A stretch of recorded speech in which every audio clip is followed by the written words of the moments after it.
Hari itu saya pulang kerja jauh lebih larut dari biasanya. Pabrik tempat saya bekerja memaksa lembur karena ada pesanan mendadak, dan saat saya akhirnya menyalakan motor bebek tua saya, langit sudah benar-benar gelap. Udara malam itu lembab dan pekat, seperti menyimpan sesuatu yang tak ingin saya tahu. Rute pulang saya memang melewati sebuah hutan kecil yang terkenal angker, tapi selama ini saya selalu menganggapnya hanya cerita kosong untuk menakut-nakuti pendatang. Namun malam itu, suasananya berbeda, lebih sunyi, lebih padat, dan lebih menekan. Begitu memasuki gerbang alami hutan, hawa dingin menyergap tubuh saya. Bukan dingin angin malam seperti biasanya, melainkan dingin yang datang dari tanah, pepohonan, dan kegelapan yang menutup jalan. Lampu motor saya yang kuning redup hanya mampu menembus beberapa meter ke depan, membuat pepohonan di sekeliling tampak seperti sosok-sosok tinggi yang mengawasi saya dari segala arah. Rasa lelah mulai membuat kepala saya berat, ditambah rasa lapar yang tertahan sejak sore. Pikiran saya tak fokus, membuat perjalanan terasa lebih panjang dari biasanya. Di tengah jalan hutan yang sepi itu, saya sempat berhenti sejenak karena tenggorokan terasa gatal oleh debu yang saya hirup sepanjang hari. Tanpa berpikir panjang, saya meludah ke sisi kiri motor. Saya tidak melihat apa-apa di tempat ludah itu jatuh, hanya tanah gelap dan dedaunan kering. Saya tak memikirkan apapun saat itu, hanya ingin cepat-cepat keluar dari hutan dan tidur di rumah. Namun tidak lama setelah itu, saya merasakan perubahan yang sulit dijelaskan. Udara menjadi semakin dingin, bahkan membuat punggung saya menggigil meski jaket saya cukup tebal. Hutan yang tadi hening mendadak seperti memiliki denyut pelan, seperti sesuatu yang bangun dan memperhatikan gerak saya.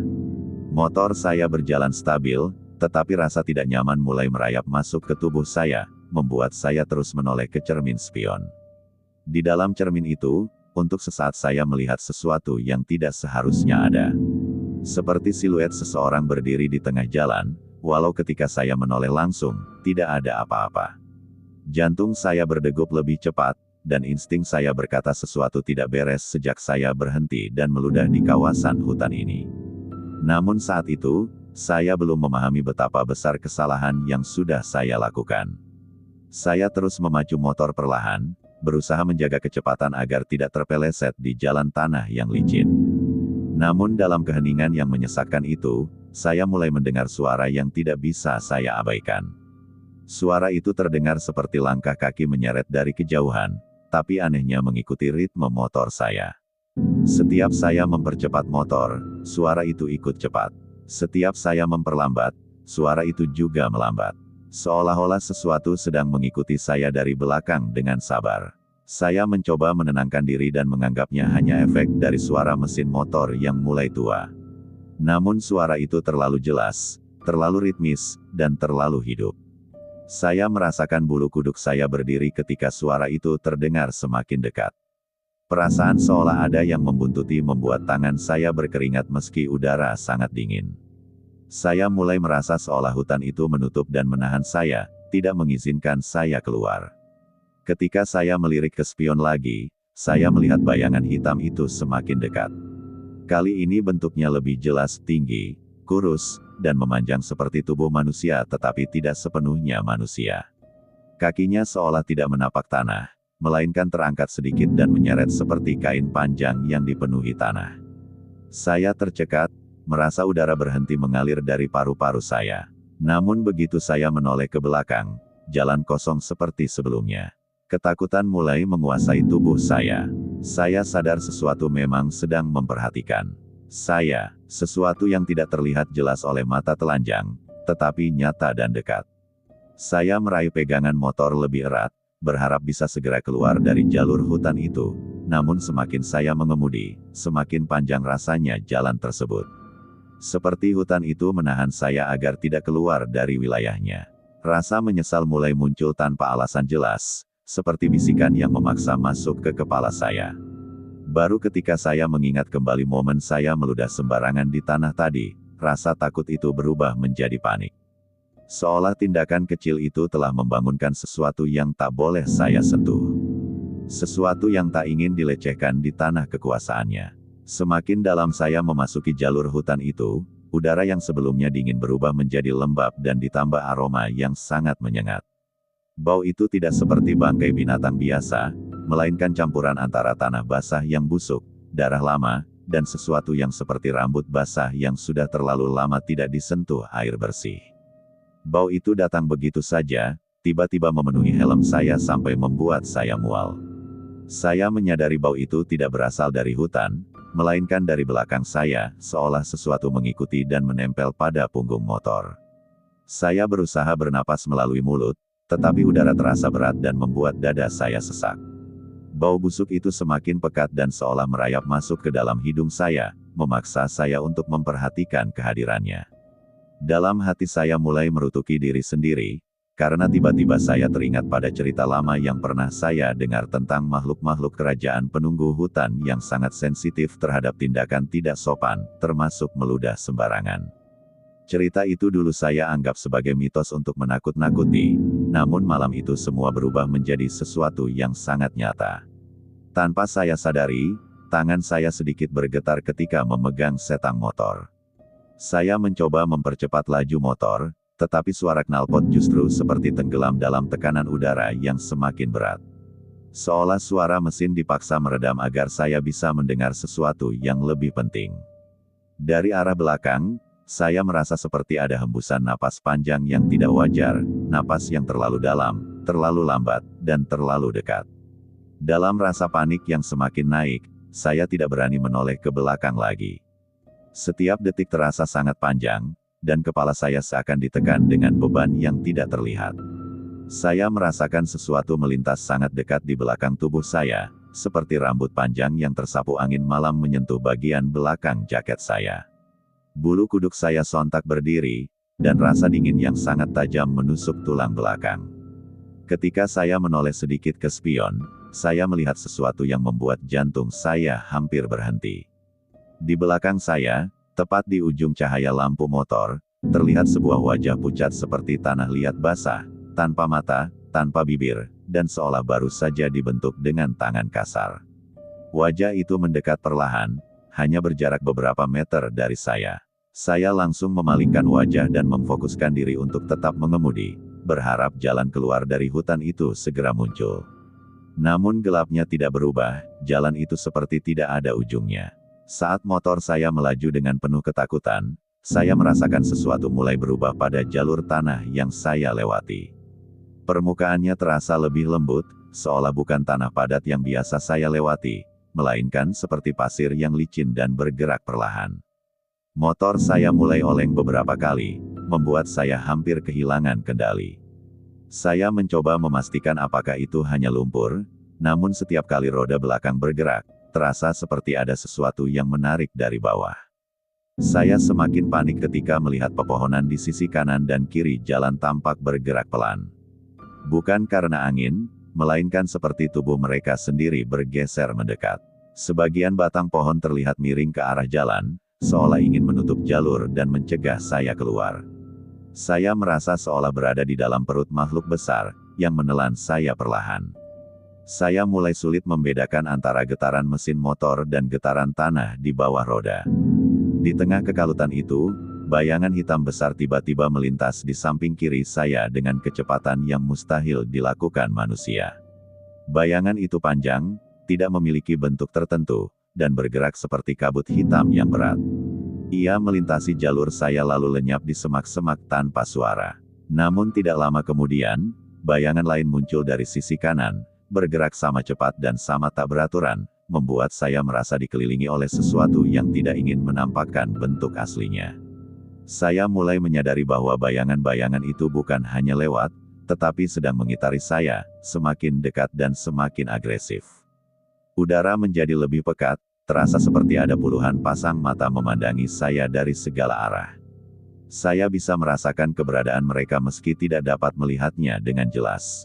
Setiap gerakan tubuh saya, bahkan setiap napas, terasa diperhatikan dan ditimbang oleh mereka. Dalam situasi itu, saya tahu bahwa saya telah melanggar sesuatu yang tidak boleh disentuh di wilayah ini. Saya merasa seperti tidak lagi berada di dunia yang sama, seolah-olah hutan telah berubah menjadi ruang yang dijaga oleh makhluk-makhluk yang tidak menerima kehadiran saya. Saya hanya bisa berharap agar saya mampu bertahan sampai keluar dari jalur ini. Namun jalan yang saya tempuh tampaknya semakin jauh dari keluarnya. Motor saya terus melaju, namun tiba-tiba suara langkah itu kembali terdengar, kali ini jauh lebih jelas dan lebih dekat. Suara itu terdengar seperti langkah kaki telanjang di atas tanah basah, namun terasa berat seperti milik seseorang yang memiliki tubuh besar dan tinggi. Langkah itu menyatu dengan suara mesin motor, membuat saya sulit membedakan mana yang nyata dan mana yang bukan. Tetapi ritmenya begitu jelas, seolah makhluk itu sedang mengikuti dari sisi kiri motor saya. Saya merasakan angin bergerak perlahan dari arah kiri, bukan angin malam biasa, tetapi angin yang membawa aroma tanah basah dan bau busuk yang sebelumnya saya cium. Saya tidak berani menoleh, tetapi dari bayangan yang didapat dari lampu motor, terlihat seperti sesuatu yang sangat tinggi berjalan sejajar dengan saya. Langkahnya panjang dan lambat, namun selalu menjaga jarak tidak lebih dari 2 meter. Motor saya terasa semakin berat ditunggangi, seolah ada beban tak terlihat yang menempel di belakang. Getaran mesin berubah tidak stabil, membuat saya harus menahan setang dengan sekuat tenaga agar motor tidak mati mendadak. Rasa dingin merayap dari belakang tubuh saya, membuat saya yakin bahwa makhluk itu tidak hanya mengikuti, ia sedang menilai saya, menimbang apakah saya layak diterkam atau dibiarkan pergi. Di tengah ketakutan yang memuncak, saya mendengar suara lain, bisikan sangat pelan yang tidak berasal dari arah tertentu. Bisikan itu seperti berasal dari tanah, pohon, dan angin sekaligus. Suaranya berlapis-lapis, seperti banyak suara yang berbicara bersamaan, namun tidak jelas dalam kata-katanya. Saya hanya bisa merasakan bahwa mereka sedang mengeluh, marah, dan menuntut sesuatu yang telah saya langgar. Semakin lama, suara langkah itu berhenti, namun digantikan oleh sesuatu yang lebih menakutkan, suara napas berat di belakang helm saya. Napas yang sangat dekat, seperti seseorang berdiri tepat di belakang kepala saya meskipun saya masih mengendarai motor. Saya merasakan rambut di tengkuk saya berdiri, dan saya tahu bahwa makhluk itu sudah berhenti berjalan dan kini berada tepat di belakang saya. Malam itu, saya benar-benar merasa hidup saya berada di ujung tanduk. Di tengah udara yang semakin menekan, saya tiba-tiba merasakan sesuatu menyentuh punggung saya. Sentuhan itu dingin, lembab, dan memiliki tekstur seperti tanah liat basah. Sentuhan itu tidak terang-terangan menyerang, melainkan menyentuh saya perlahan, seakan memastikan bahwa saya tahu makhluk itu ada di sana. Tubuh saya membeku, dan saya hampir kehilangan kontrol motor ketika tangan saya refleks merinding kencang. Sentuhan itu bergerak naik ke bahu, seperti jari-jari panjang yang merayap dari arah belakang. Saya bisa merasakan tekanan jari-jari itu meskipun jaket saya cukup tebal. Saya mencoba menegakkan tubuh dan mempercepat motor, tetapi laju motor seolah tertahan oleh sesuatu. Mesin tetap menyala, tapi tenaga motor hilang setengahnya, membuat saya hanya bisa berjalan dalam kecepatan yang memalukan. Setiap kali saya berusaha memaksa mesin, sentuhan itu semakin menekan, seolah memberi peringatan agar saya tidak melawan. Saya mulai teringat cerita tentang makhluk-makhluk kerajaan yang menjaga hutan, makhluk yang dipercaya dapat merasakan ketika tanah mereka dilecehkan. Saya mulai menyadari bahwa ludah saya yang jatuh sembarangan tadi bukan sekadar kelalaian kecil, itu adalah pelanggaran besar di wilayah yang tidak boleh disentuh dengan sikap sembarangan. Saya memaksa diri untuk tetap fokus melihat ke depan, namun perasaan ditatap dari belakang membuat tubuh saya semakin gemetar. Saya merasa makhluk itu mencoba memahami apa yang saya lakukan, mencoba meresapi ketakutan saya dan menikmati setiap detiknya. Seolah-olah ia mengambil tenaga dari rasa takut saya.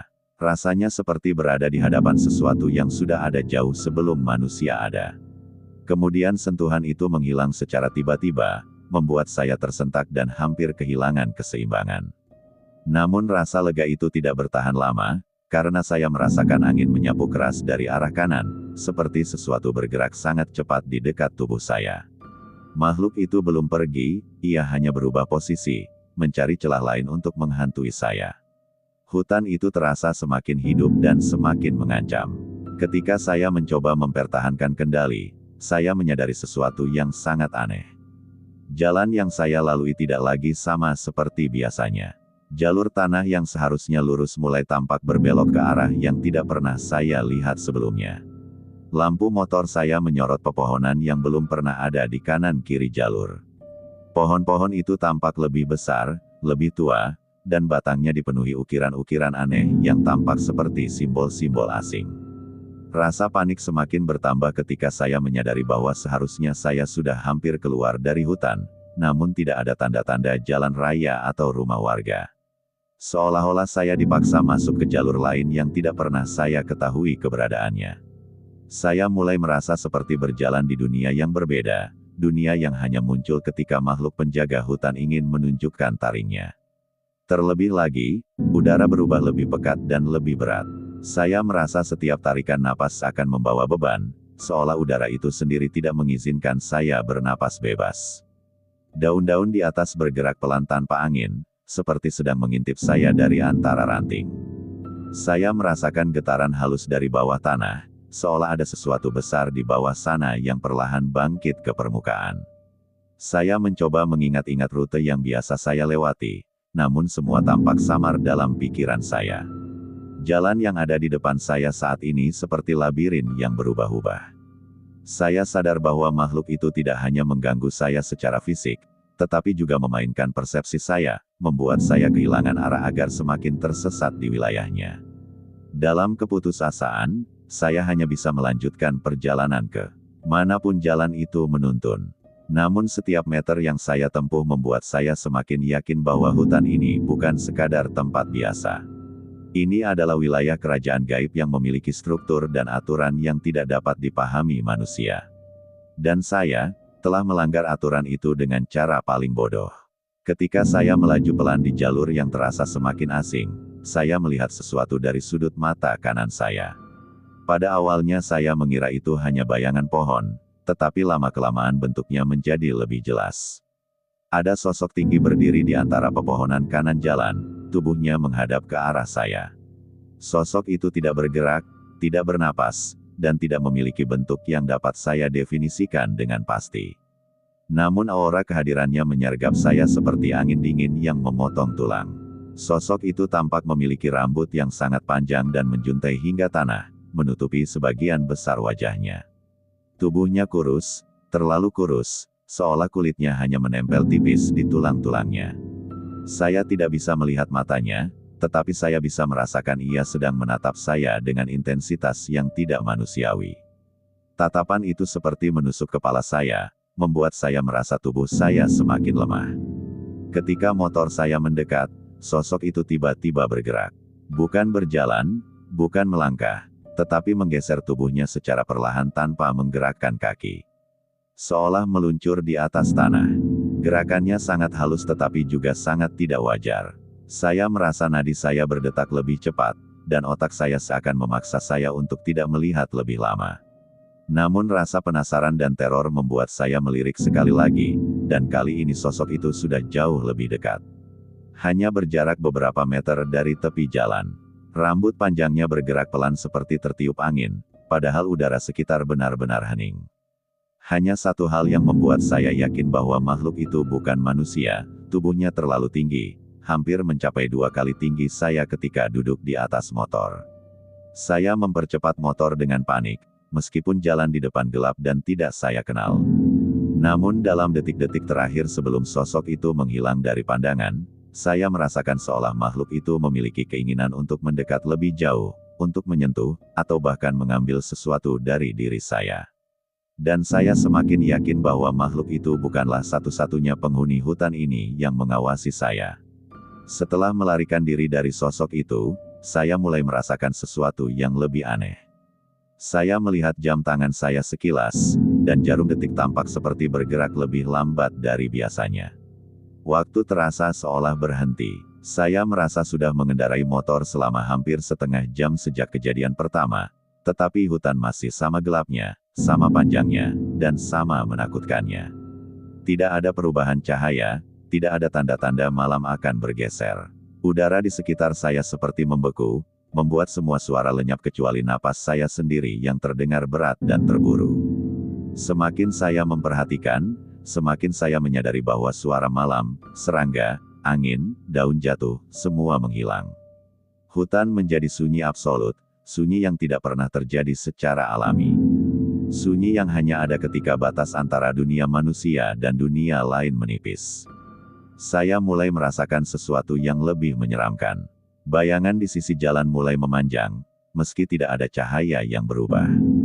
Beberapa bayangan tampak seperti wujud tubuh manusia yang berdiri di antara pohon, meski ketika saya fokus, bayangan itu berubah menjadi bentuk batang pohon biasa. Namun insting saya tahu bahwa itu bukan ilusi. Ada sesuatu yang berdiri di sana, hanya meniru bentuk pepohonan agar tidak terlihat jelas. Saya merasa tubuh saya semakin berat dan lelah. Kelopak mata terasa ditarik, dada terasa ditekan oleh beban yang sulit.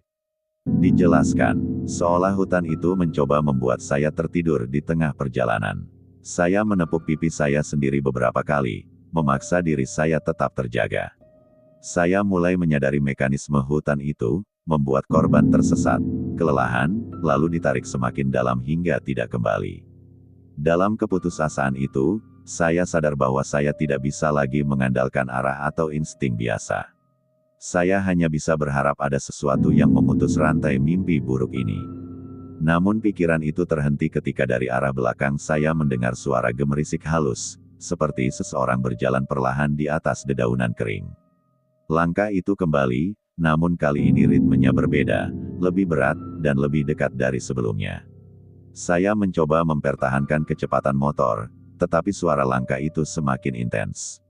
Saya mendengar suara ranting patah di belakang, namun tidak ada yang tampak ketika saya melirik spion. Kegelapan di belakang saya terlalu padat, seolah menyembunyikan sesuatu yang bergerak cepat namun tidak ingin terlihat. Di tengah ketakutan itu, saya mendengar suara lain, suara berat yang datang dari atas, seperti sesuatu bergerak di atas pepohonan. Saya segera menoleh sedikit ke atas, dan betapa terkejutnya saya melihat bayangan besar melintas dari satu pohon ke pohon lainnya. Gerakannya cepat, tetapi bentuknya cukup jelas untuk membuat saya hampir berhenti bernapas. Makhluk itu tampak memiliki tubuh yang sangat panjang dan ramping, dengan tangan dan kaki yang terlalu panjang untuk ukuran manusia. Ia bergerak seperti binatang, namun tubuhnya memiliki siluet manusia. Rasa takut saya memuncak ketika makhluk itu berhenti tepat di atas jalur yang saya lewati.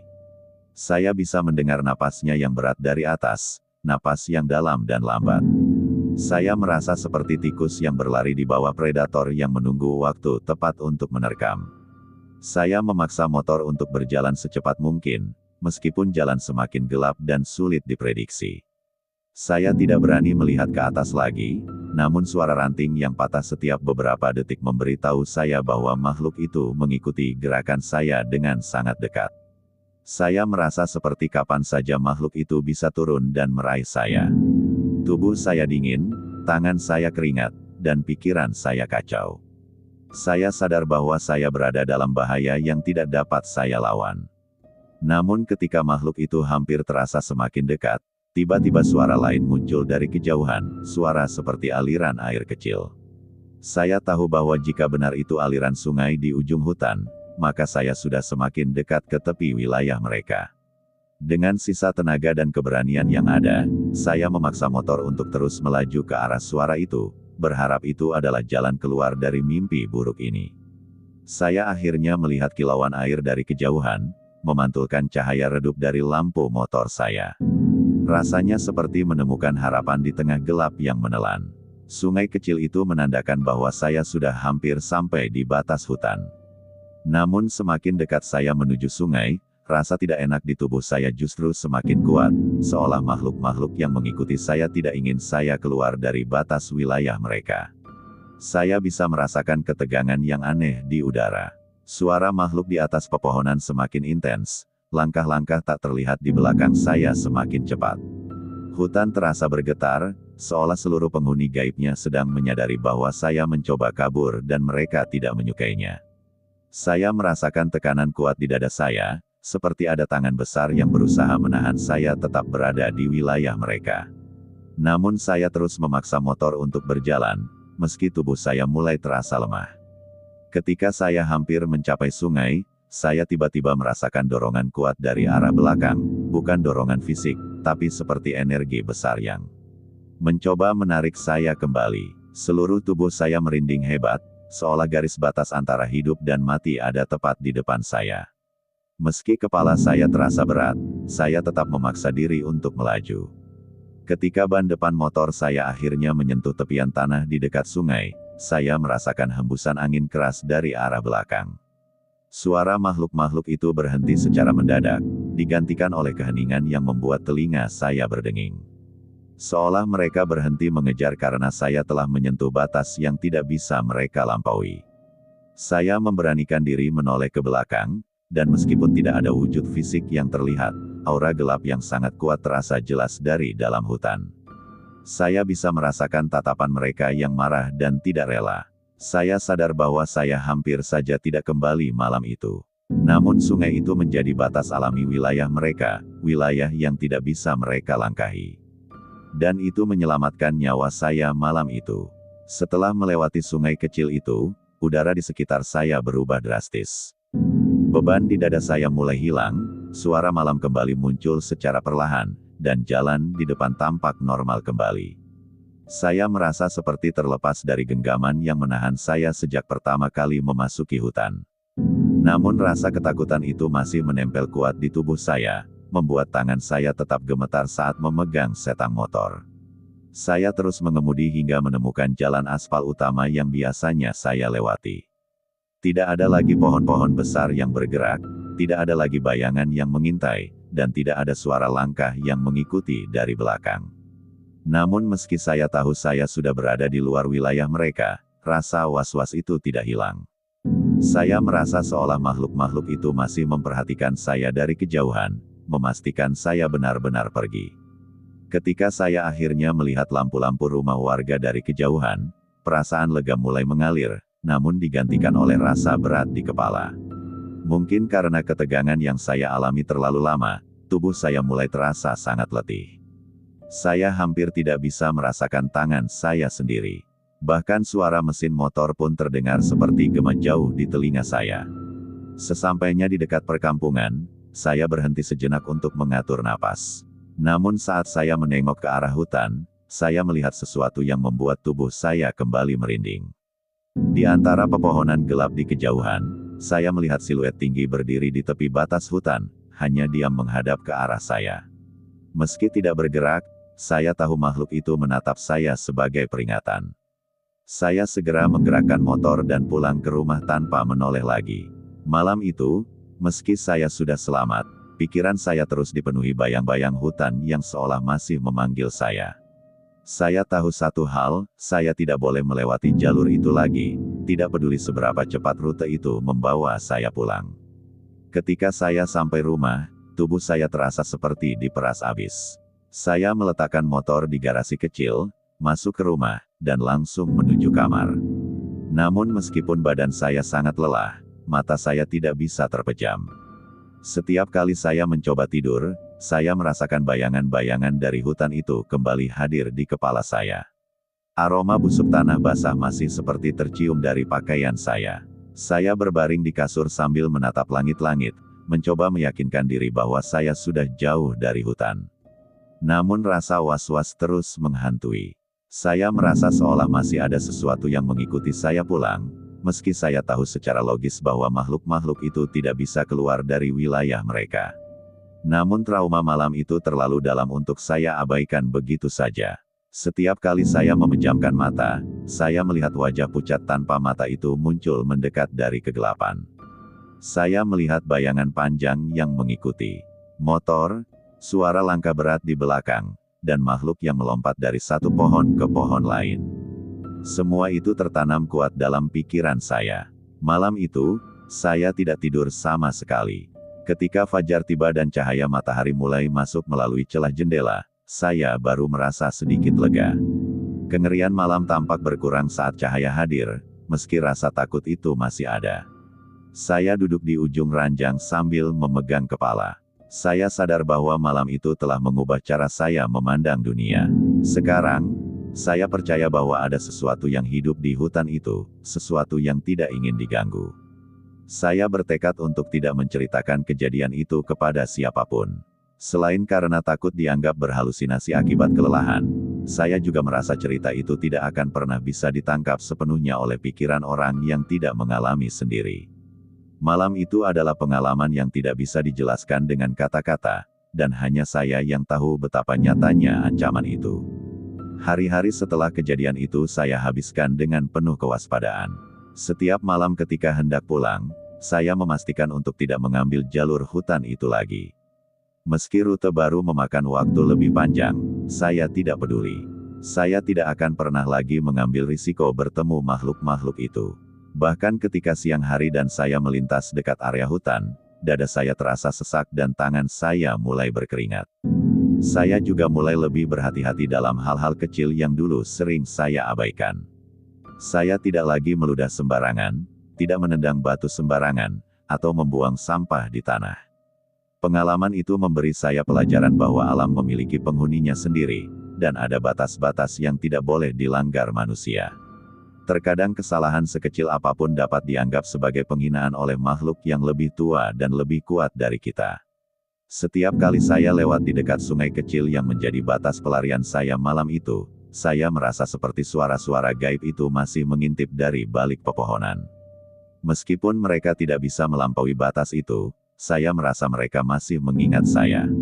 Seolah saya adalah manusia yang telah membuat kesalahan dan hampir menjadi bagian dari wilayah mereka. Beberapa malam saya terbangun mendadak oleh mimpi buruk. Saya bermimpi motor saya kembali mogok di tengah hutan, dan makhluk rambut panjang itu berdiri di depan saya, mendekat perlahan dengan tangan kurusnya menjulur. Dalam mimpi itu, saya selalu merasa tak bisa bergerak. Napas saya tercekat, dan ketika saya terbangun, tubuh saya selalu bergetar. Namun meski rasa takut itu tidak hilang sepenuhnya, hari demi hari saya mulai merasa lebih stabil. Saya mencoba membiasakan diri dengan rutinitas baru yang lebih aman. Saya tetap bekerja, tetap pulang malam kadang-kadang, tetapi dengan rute berbeda yang jauh dari hutan terkutuk itu. Saya tahu saya tidak selamanya akan dihantui mimpi-mimpi itu, dan waktu perlahan akan menyembuhkan trauma saya. Beberapa minggu setelah kejadian itu, saya akhirnya mengumpulkan keberanian untuk lewat sedikit lebih dekat dengan mulut jalur hutan tersebut, meskipun saya tidak berniat masuk.